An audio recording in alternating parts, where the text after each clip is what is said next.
My name's Ed Toth, and for those of you that don't know, I play drums for the Doobie Brothers. I've been doing it for 17 years now. Before that, I was a band called Vertical Horizon. We had a couple of hits, released a couple of major label records, and had some success. And been playing for a really long time.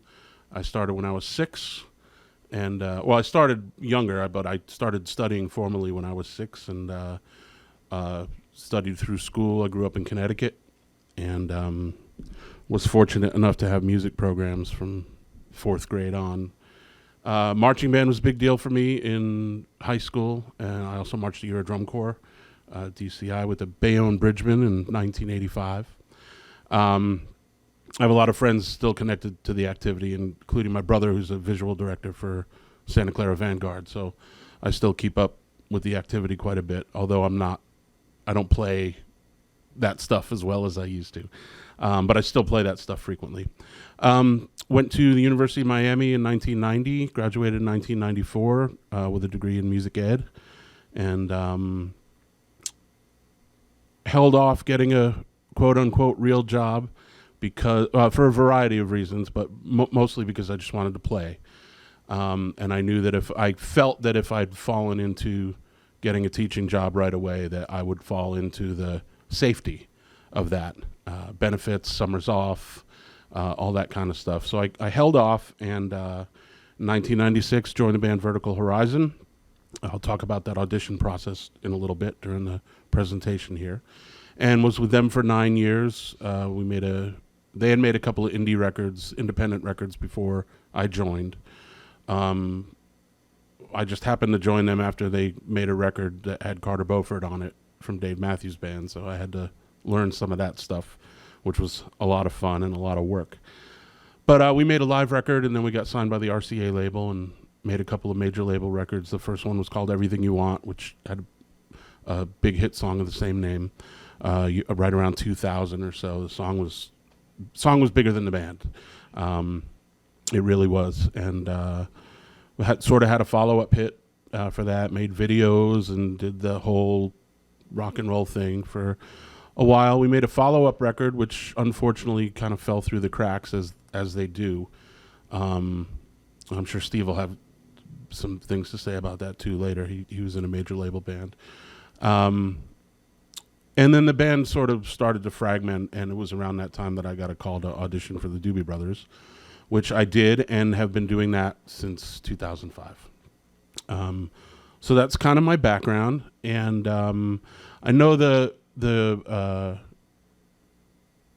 presentation on the flyer said being prepared for your moment, and I started thinking about that because I just kind of threw it out there, and Adam's like, great, we'll run with it, or maybe it'll just be a Q&A, we'll see what happens. And then 2 days later I get the flyer and it's being prepared for your moment. I was like, oh man, now I got to come up with something, right? So the more I started thinking about it, your moment is sort of a series of moments. And I'm just going to cut right to the chase, to what the big secret. Your moment is every time you play. Every time you play, it's your moment. Whether, obviously your moment could be an audition, it could be sitting in with a band, it could be just something random, running into somebody in a drum shop or something like that. But are you prepared for those moments? So I wrote down a couple of little things here about preparedness and sort of what to expect in some of those moments. If this is the way you want to go, if you want to try to make a career out of this, which you absolutely can do still, thank goodness.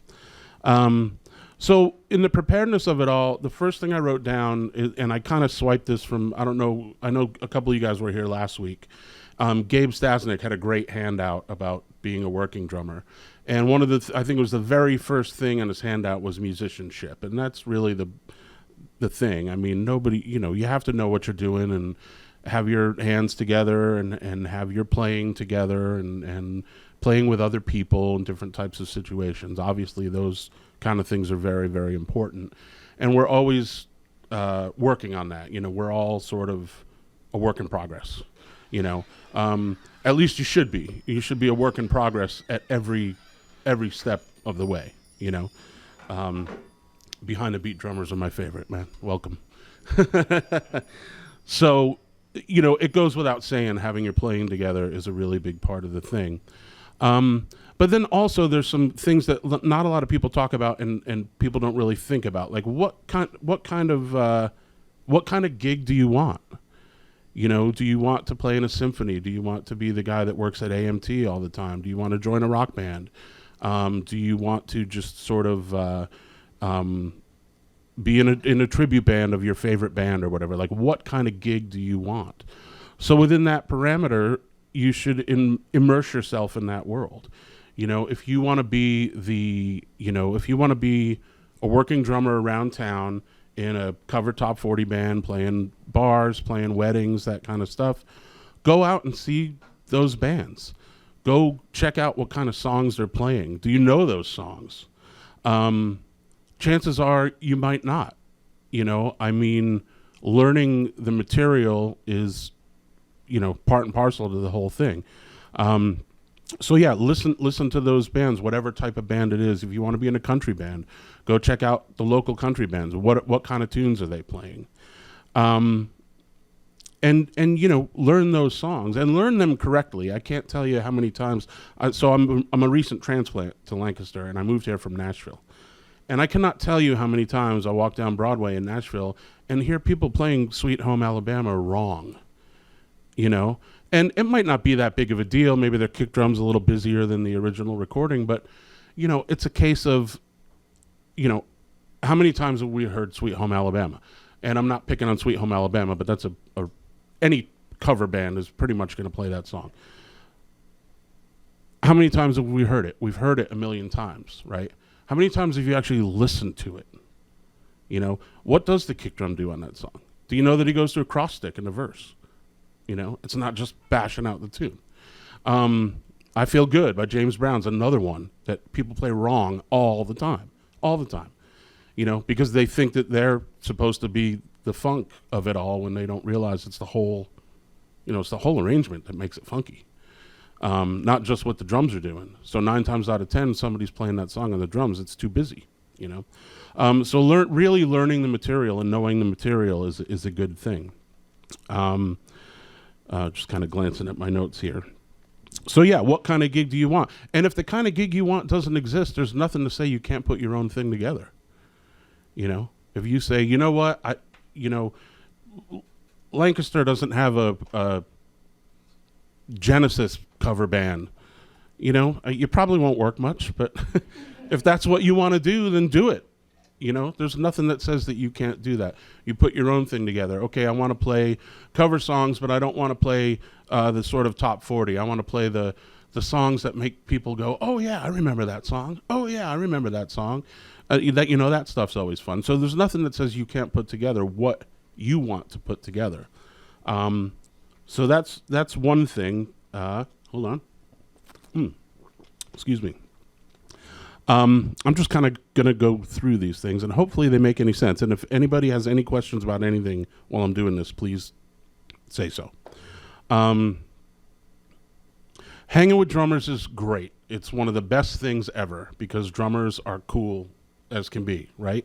We always learn stuff when we hang together. We're not like guitar players, like, oh, I'm not showing you that lick. It's like every time I'm at a PASIC or something, it's, oh, what are you doing there? Oh, let me show it to you. It's always that kind of thing with drummers, which is great.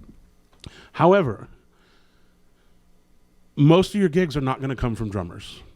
You will get some gigs from drummers that are, hey man, I can't make it on Friday with such and such band. Can you cover for me? That's a single gig. By gigs not coming from drummers, I mean a steady, regular gig. It's usually going to come from another musician.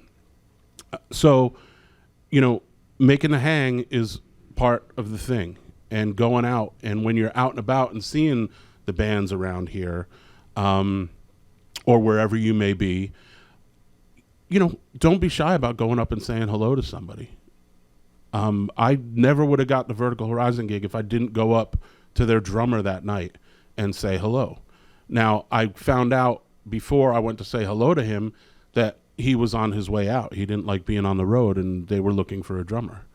And I found that out at the gig that night, which I'll go into in a minute. But, if I didn't have the guts to say hello, or if I cut out early because it was a Wednesday night, that opportunity might not have come my way.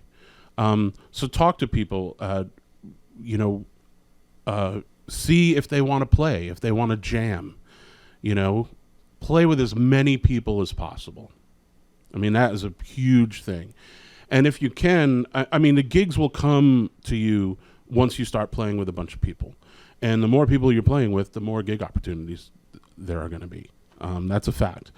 Don't be afraid to put your own thing together. We talked about that already. And my favorite musician in the whole world is, unfortunately, is a guitar player, jazz guitar player by the name of Pat Metheny.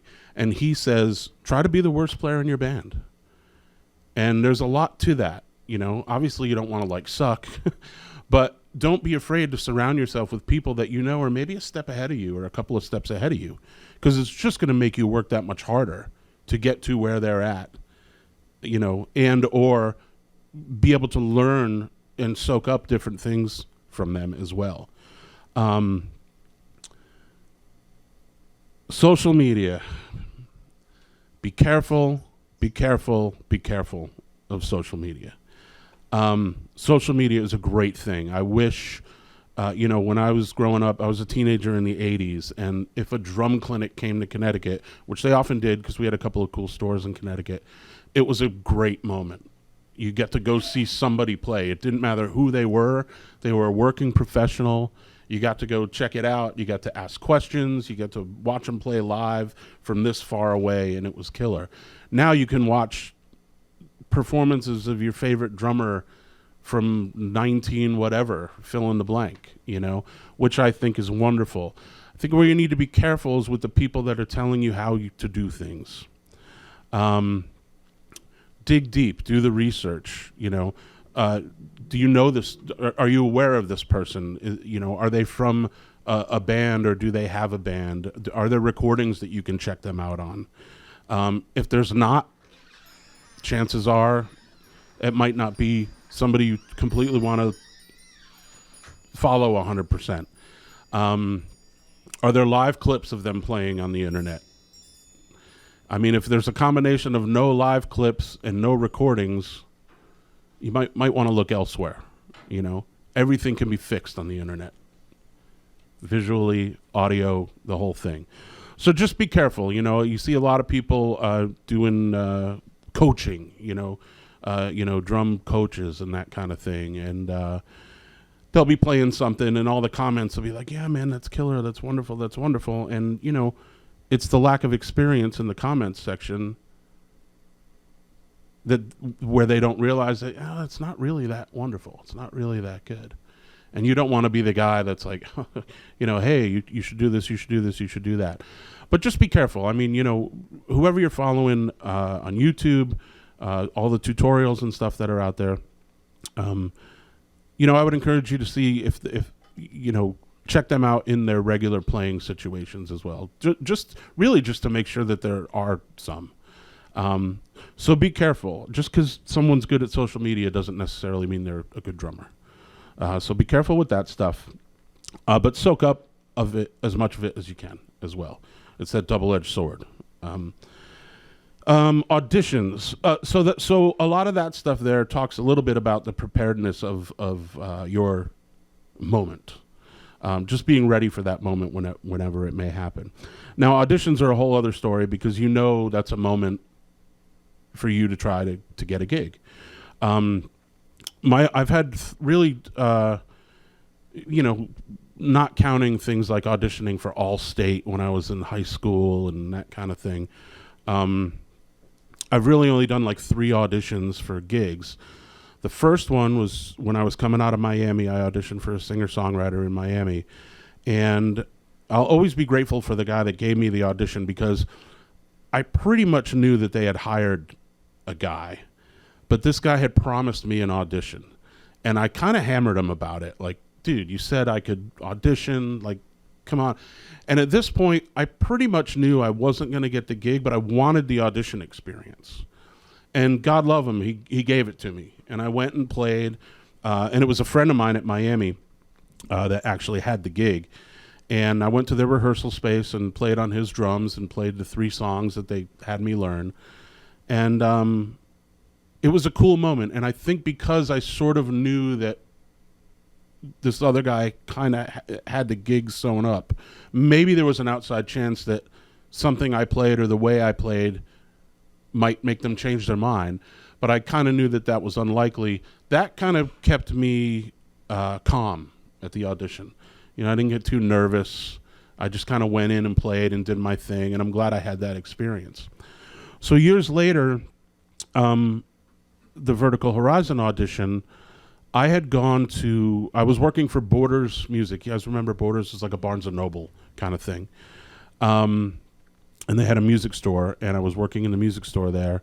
And, excuse me, my boss ended up getting a pair of tickets to go see Vertical Horizon in a club in Boston. They were an independent band at this point. They weren't signed with a label. They had been doing their thing for, I think, 2 years at this point. And they had some regional followings in different areas of the country, mostly New England, the D.C. area, and like North Carolina. The college areas around Raleigh-Durham, they had a big following there, and a little bit in Texas. And while I was at that gig, I ran into a friend of mine that I knew from Miami, an extremely talented drummer named Jason Sutter. And I ran into Jason at this gig. He was living in Boston at the time as well. And Jason knew I was looking for a gig. Well, Jason did his... So when I knew Jason at Miami, he was a graduate student. He did his undergrad work at North Texas, and he knew this guy, Darren, from North Texas, who was playing with Vertical Horizon at the time. And Darren... it was one of those cases where, the way it was told to me, it was one of those cases where Darren joined the band and went out on the road, and after about a month on the road, he realized he didn't like being on the road at all. It wasn't for him. So he was going to bail. And they had actually called Jason about the gig, but Jason was doing something else. So I ran into Jason at the gig that night, and he said, "Hey, I know you're looking for a gig. They're looking for a drummer. I can't do it. You should talk to them after the gig and see what's up." So I did. I talked to the drummer, and I ended up talking to the singer, Matt. Matt and I exchanged numbers. I ended up sending him a cassette tape of a band I had played in Florida, and an original tune that I had recorded. Excuse me. Which led to a couple of months later, they had to go out and finish some dates, and a couple of months later, I got together with them and auditioned and got the gig and ended up doing that for 9 years. So that was that audition story. And that audition was pretty cool. It was laid back. It was in Matt's mom's house in Worcester, Mass. And, the first thing we did is they asked me to play along to something they were working on. It was a new song they were writing. And I thought afterwards, when I was driving back to my place afterwards, I thought that was absolutely brilliant of them. And I was happy about it because, okay, this gives me a chance to show them what I can do on the fly. Like, here's a new song we've been working on. It wasn't even finished yet. And that's where listening came into play. Listening, part of that all-encompassing musicianship thing we were talking about earlier with the preparedness, I listened to what they were doing, kind of played along. By the second time we went through it, I kind of knew what the form of the song was. There was one twisty-turny section that was not too difficult, but I picked it up. So I played that with them as we went through the second time. And then we went through a couple of songs that they had. I had learned their record, basically, the record they were touring at the time, the one with Carter on it.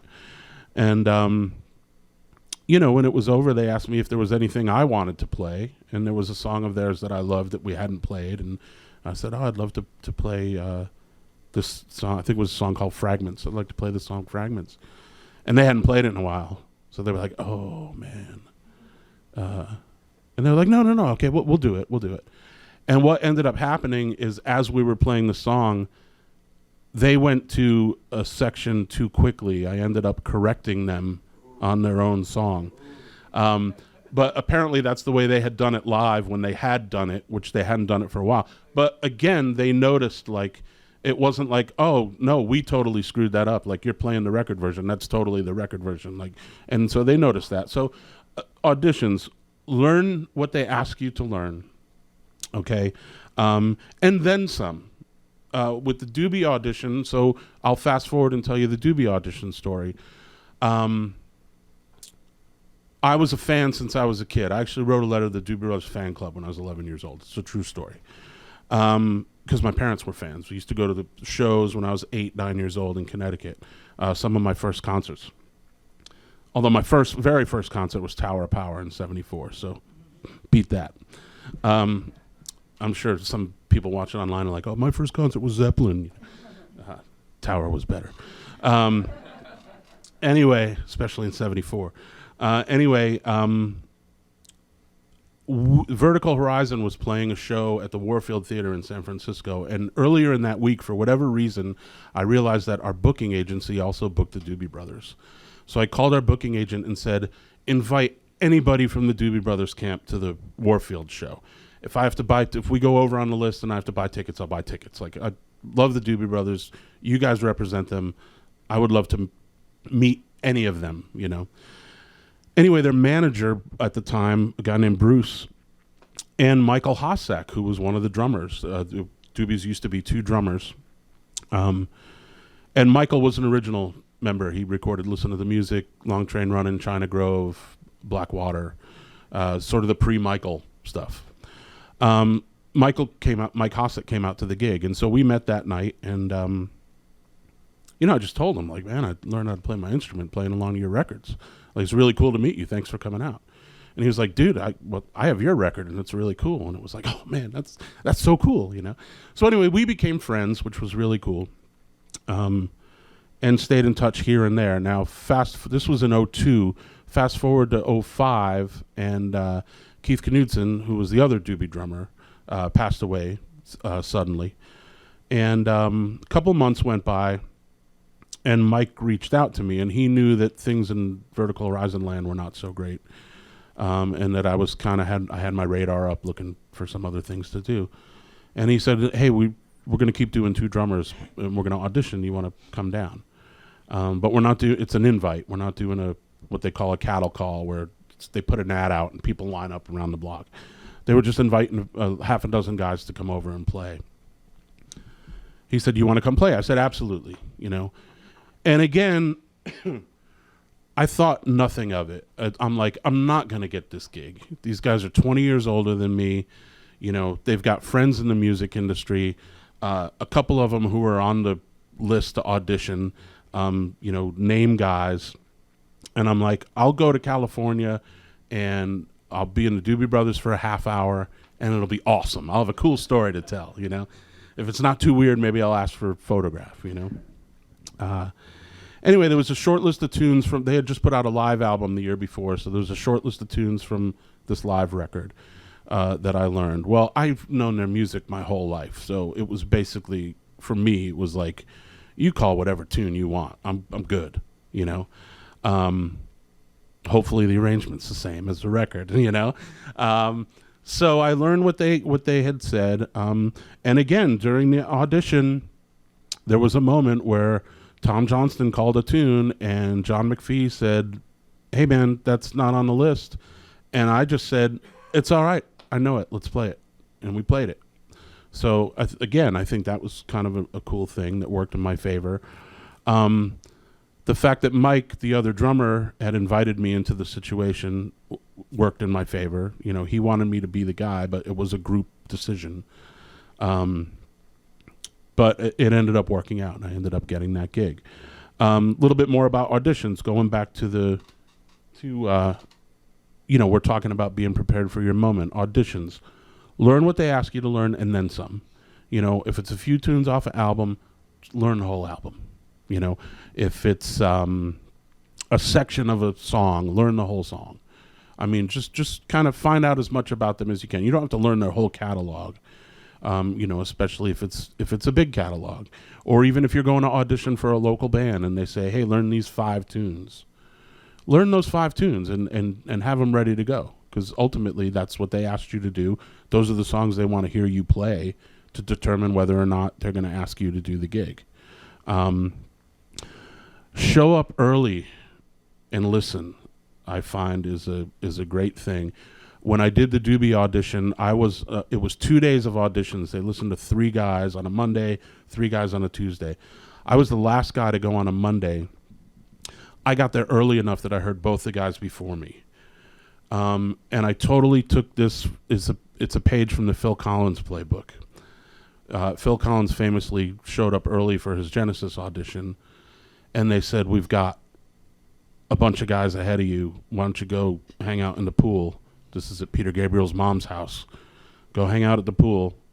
And Phil said he went and hung out at the pool and he listened to everybody play, and he learned all the pieces as they were going, what they were going to ask him to play once he sat up there. He knew because he listened to the guys before him. So I went to, this was at a rehearsal facility in Burbank. I got there early, and there was a place for me to hang out outside of the room that they were all in. And it's soundproof, but I could hear enough to know what was going on. And I just kind of listened to what was going on and, listened to what I thought was working and what wasn't working from a drum perspective. And really wasn't, obviously wasn't judging or anything like that, but just kind of wanted to listen and hear, maybe if some material came up that wasn't on the list or that type of thing. So yeah, early is on time in this business in any situation, in my opinion, unless you're coming to like a pseudo clinic and you're a few minutes late. It's not that big of a deal. Dealing with nerves in an audition.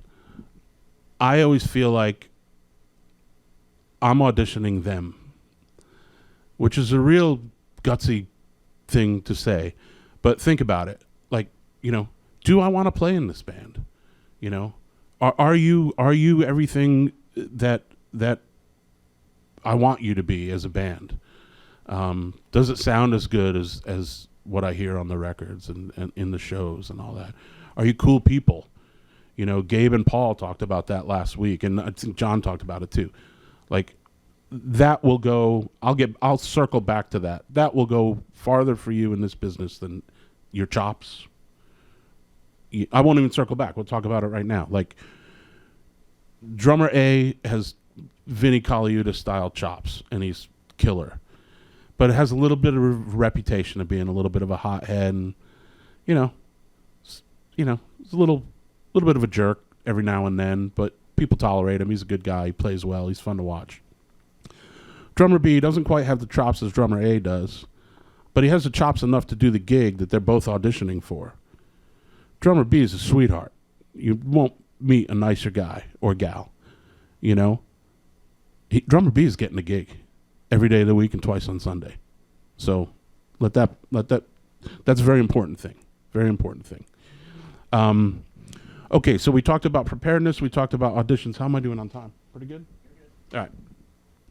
Sitting in with a band is also still, I hope, a situation where that could be your moment. The thing is with sitting in is you just don't know that it's your moment. Because when you're sitting in with somebody, you should go back to that thing of your moment is every time you play. Take the approach that you're always auditioning. You don't know who's in the audience. You don't know why they're in the audience. I surprised the hell out of a singer-songwriter around here named Becca Jones. She was playing at Loxley's. And I was in there with my lady, and she played a Vertical Horizon song. And it wasn't the hit. It was like one of the other songs. And I thought that was really cool. And when she was on a break, I went up and I put some money in the bucket, and I said, hey, I got to tell you, this is a little strange, but you played a Vertical Horizon song, best I ever had. I never hear anybody play that song. She said, oh, that's a great song. It's one of my favorites. I said, I was the drummer in that band when we recorded that song. She was like, get out of here.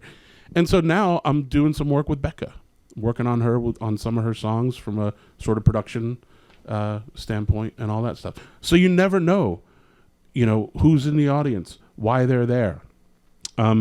Sitting in, for all you know, that band might be looking to replace their drummer. And they just, oh, we hear you're a friend of so-and-so. Why don't you come up and play a couple tunes? You might be auditioning on the spot and not know it. So again, knowing the tunes, you know. There used to be sort of a standard list of sit-in tunes. I don't know if it's still the same. Ain't No Sunshine, you know, What's Going On. If it's a jazz thing, All the Things You Are, Stella, you know. So do you know these songs? That kind of thing. Sitting in, less is more every single time. When you sit in with a band, it's not time to show your chops, because that'll be it. You will have failed the audition right there. And you know, if they ask you to stick around for another tune, chances are you're doing really good. You know, if they ask you to sit down halfway before the first tune you're sitting in on is even over, probably not so much. You know, so yeah, sitting in. You never know who's around. You never know if somebody's looking for a drummer or not, whether in the band or in the audience. You never know. We talked about some random stuff like bumping into Jason at the Vertical Horizon show, bumping into people here and there. You know, how's things? Oh, pretty good, man. You know, I just, you know, I'm leaving such and such band. It's just too much work, and my day, you know, I got my day gig, and it's just taking up too much time. Oh, do they have another drummer yet? No. You'd be perfect. Random stuff happens like that all the time. Again, who do you know? Do you know the people in the circles that are playing in the bands, you know, around town, that kind of thing?